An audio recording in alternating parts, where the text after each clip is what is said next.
Did you know there's a class of deities in Buddhism that fiercely protect the very essence of justice and law?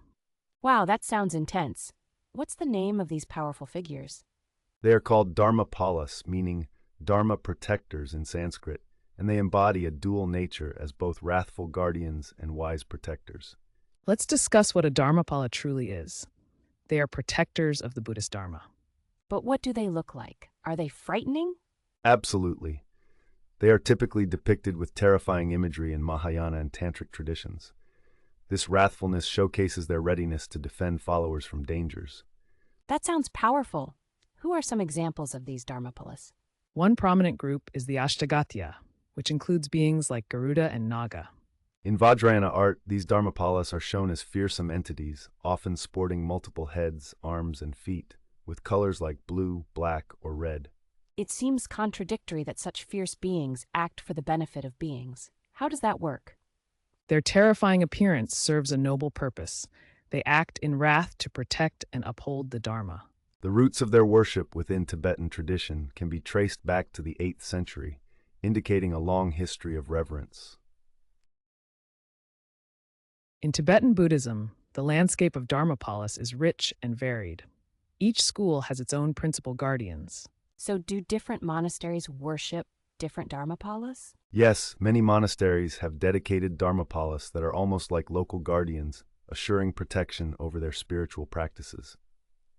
Interesting, I've heard of Mahakala. What makes him a significant figure? Mahakala is indeed a vital protector and is considered an emanation of Avalokiteshvara. Other important Dharmapālas include Yamantaka, who embodies the bodhisattva of wisdom. What do these figures actually do? Are there specific functions they serve? They primarily work to avert obstacles that hinder spiritual practitioners while fostering conditions conducive to growth. Their roles make them essential allies on the spiritual path, facing both inner and outer challenges. Moving over to Chinese Buddhism, there's a fascinating category called the 24 protective deities.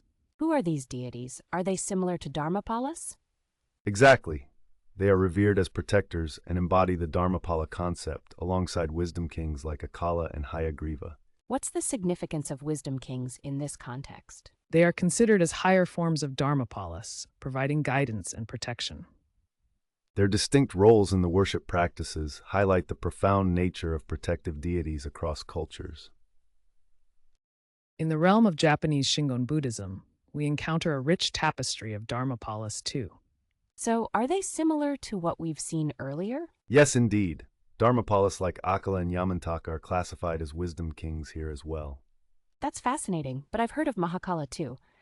Where does he fit in? Mahakala belongs to the Deva realm, marking him as part of the lower class in the hierarchy of dignified beings. Each classification reveals deeper insights into the nature of these protectors and their roles.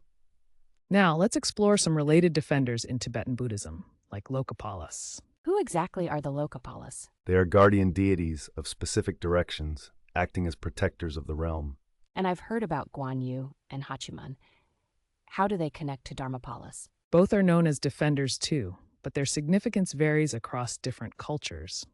They illustrate how the concept of protection spans various belief systems, merging into the broader theme of guardianship in spirituality.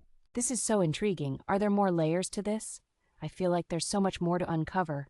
What else lies beneath the surface?